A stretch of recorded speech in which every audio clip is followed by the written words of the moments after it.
আসসালামু আলাইকুম। প্রচণ্ড বৃষ্টির কারণে কবুতর ছাড়ি না, আজকে 3-4 দিন হয়ে গেছে। আমার উঠতি কবুতরগুলো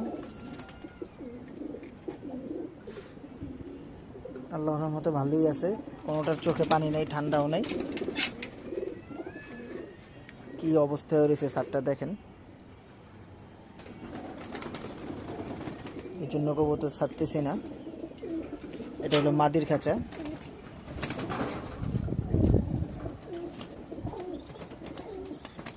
উঠতি মাদির খাঁচা, কোনো কবুতরের চোখে পানি নেই।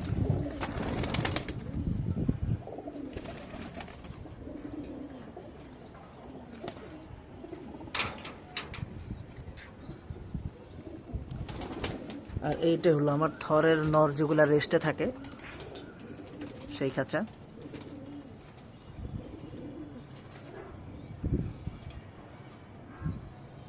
তো আপনাদের কবুতরের কী অবস্থা অবশ্যই জানাবেন।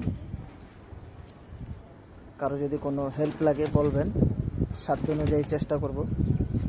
আজকের ভিডিওটি পর্যন্তই। আল্লাহ হাফিজ।